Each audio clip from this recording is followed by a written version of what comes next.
Hello and welcome to the Sober Bartender podcast, the show where we recover from life. I'm your host, Brandy Kelly. Have you ever heard the expression, it's okay to not be okay? I think we've all heard that.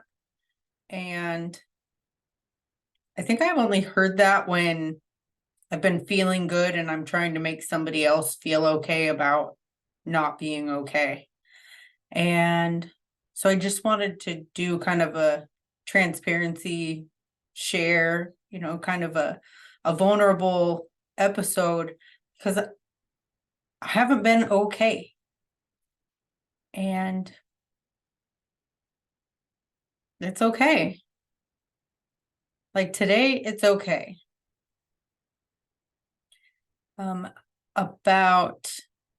It's been 6 days since I vaped nicotine.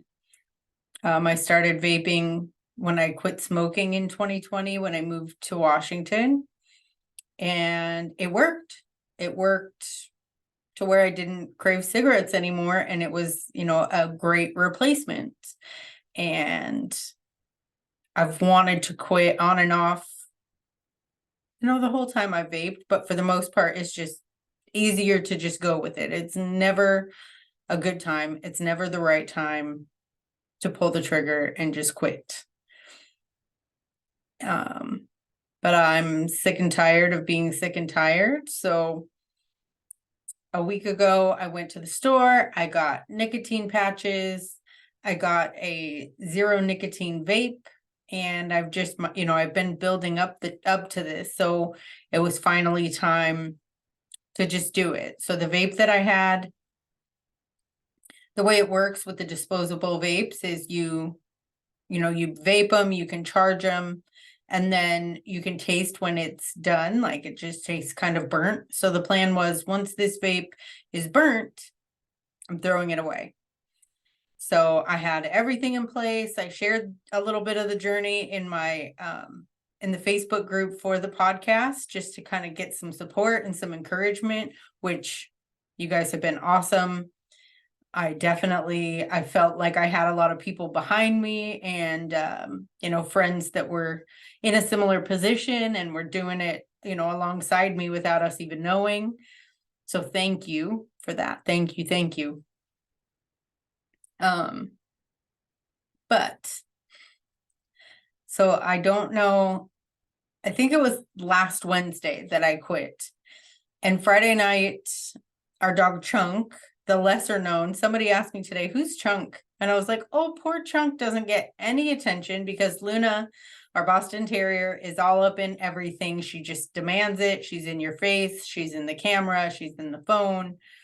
But Chunk's just kind of our little easygoing, happy-go-lucky, just our love bug of a boy. And he had a bad allergic reaction, swollen face, hives. He had been vomiting. It was just really scary. And it was like the middle of the night on Friday, to where, he was so uncomfortable. He just kept jumping around. So we did jump up and rush him to the emergency vet. Anyone who shares my financial insecurity knows that it's a scary thing. Knowing, you just know, like the vet in general, it's going to be expensive, but the emergency vet, like you can just, you're guaranteed it's going to be 500 to 1,000 more at least. So we bring him into the vet. We're there for hours. I'm supposed to, be up for work at 5:30. I have to call into work because the vet basically said, he needs to be monitored. You need to, monitor his breathing and, make sure he's not vomiting, making sure he's not swelling back up. So took the day off work and spent the day with him. And we both just were kind of lazy. Me, him, and Luna snuggled up on the couch. We watched Schitt's Creek. It was awesome. The cravings weren't too bad. I could feel like I didn't really want to do much. But then, what was it?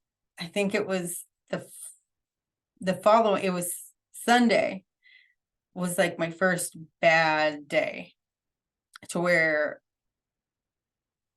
even though I have a nicotine supplement, like I have the nicotine patch on, I've worn it every day. I felt like I didn't need it. Like I had put one on and it slipped off. And I felt like, okay, maybe I can just make it through the day without this. But so I didn't have a patch on Sunday, and all I had was the zero nicotine vape. So all that does is satisfy like the hand to mouth urge, craving, whatever you want to call it. But brain fog, irritability, extremely emotional, like just out of nowhere. And that doesn't really work in a professional setting. You know, I work on a golf course, but it is, you know, a beach resort, and it is an upper scale place for where we live. And so I had to kind of keep my poop in a group. I had to keep my shit together, and it was really challenging.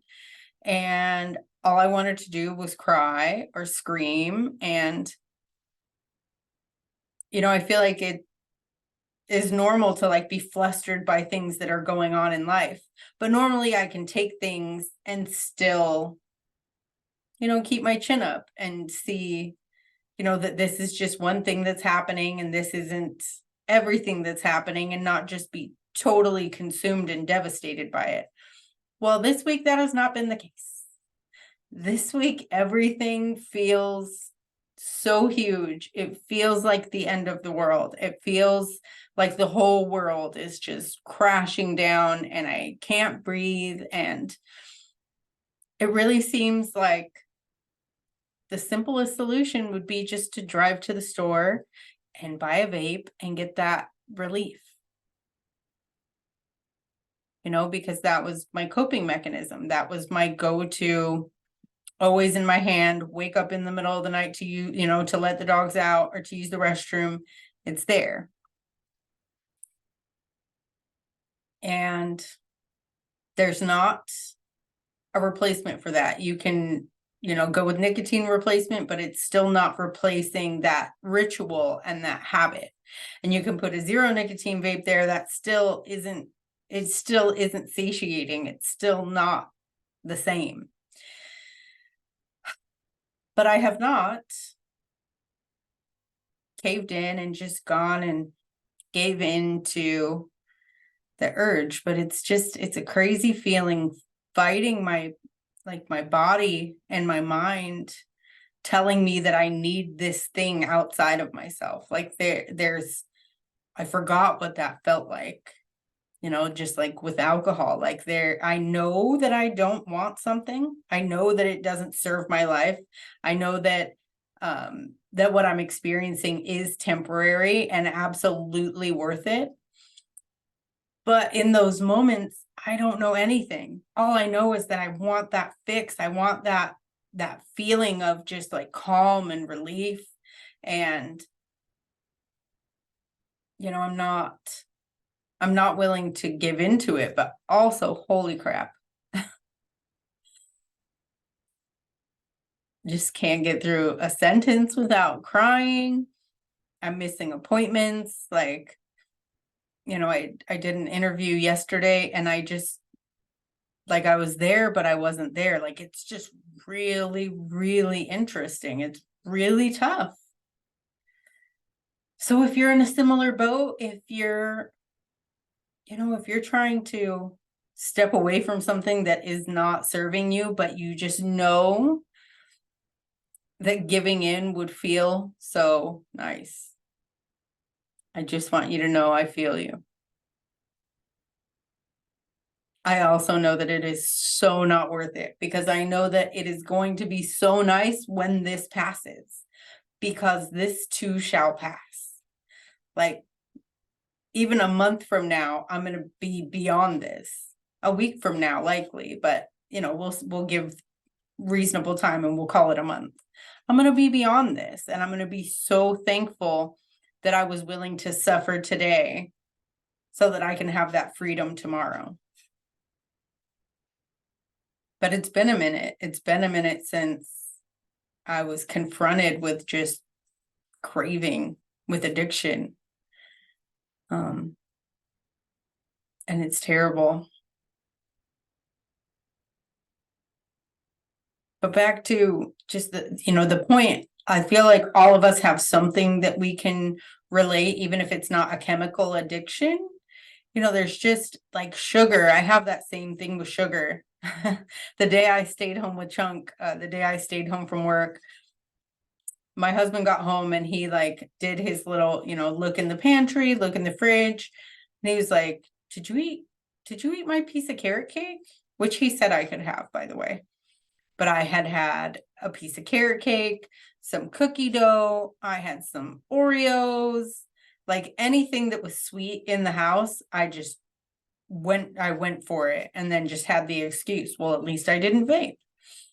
And yeah, so that just creates the next thing. And some of like I've done a sugar detox. My friend Emily Geyser did a 5-day sugar shake off, and that was rough. That was really rough. And my vape got me through that.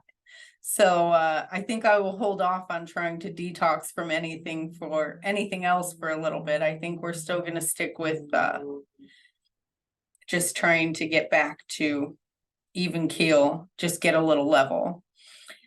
But there are some interesting things that have come up that I did want to point out in this time of not being okay. I've been getting bullied bad. Like I have been just getting torn down mentally and emotionally. I've been getting criticized, and just, the most hateful things possible have been getting thrown my way by myself. So, you think like who I would never talk to anyone the way that I've been talking to myself, and I would never judge anyone the way I'm judging myself. I would never treat anyone the way that I've been treating myself.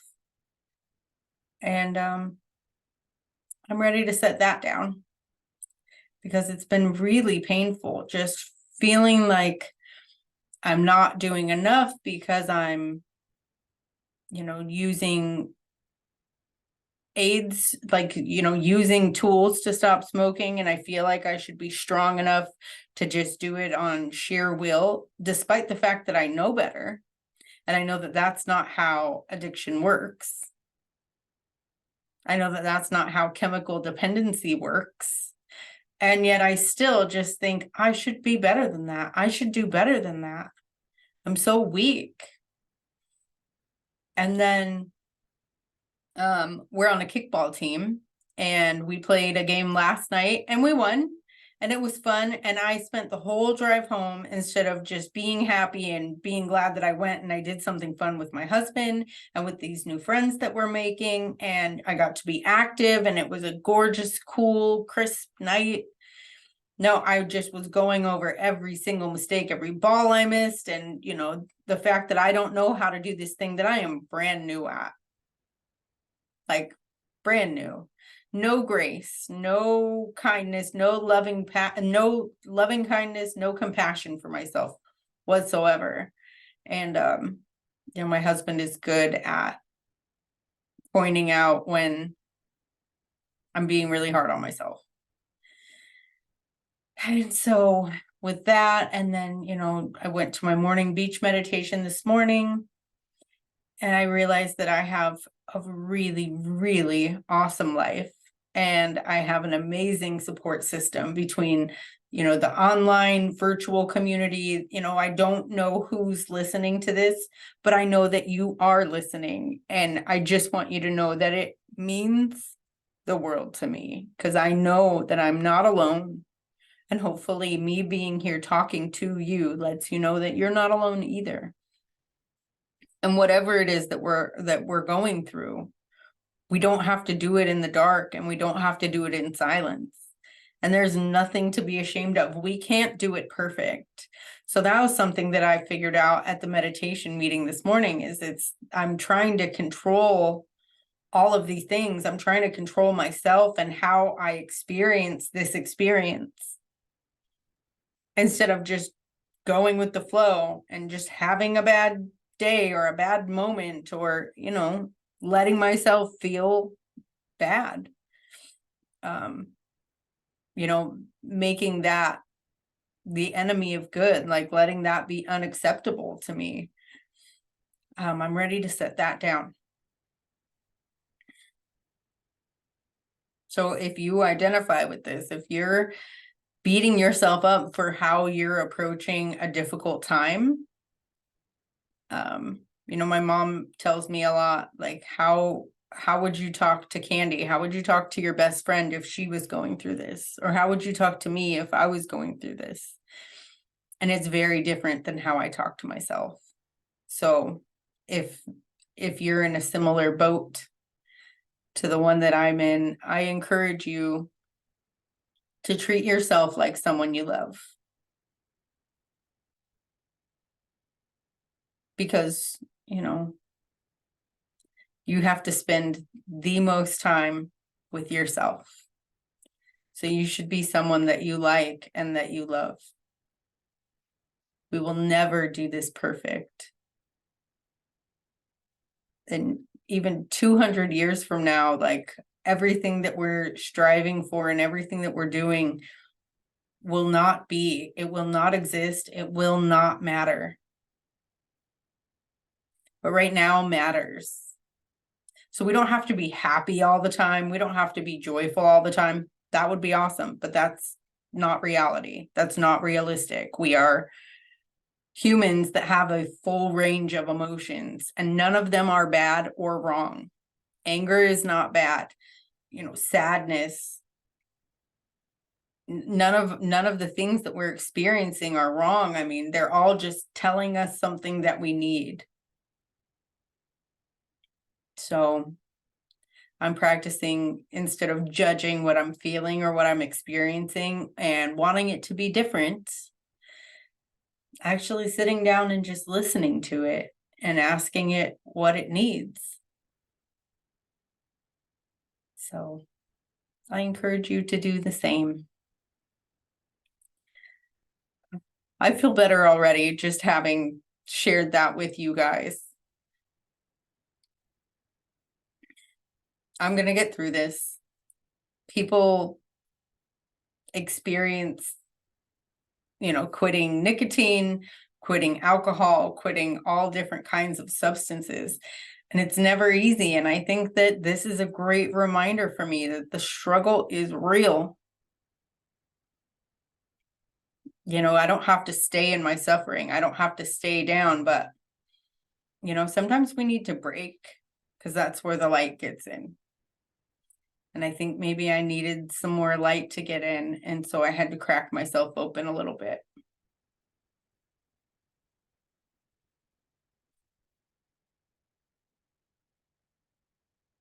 If there is anything that you guys would like to hear discussed on the podcast, if there's any questions you have, if there's topics that you don't really feel comfortable discussing in the open, but you feel like you would want to hear my perspective on it, or you would like me to find an expert to discuss a topic, feel free to reach out. You can reach me on Facebook at Brandy Kelly, on Facebook in the Sober Bartender Facebook group, on Instagram at the Sober Bartender Podcast, and on YouTube at the Sober Bartender.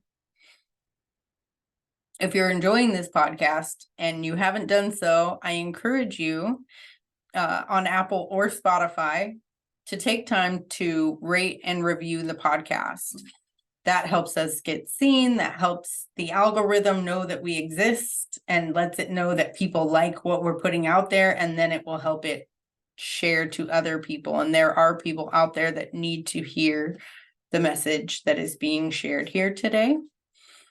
If you would like to know when new episodes are coming out, like and subscribe, and then you will get a little ding when I have a new episode out. I do put out new episodes every Wednesday at 5 a.m. So stay tuned. I love you guys. I want you to know that you matter. And I'm so glad you're here. I will talk to you next Wednesday.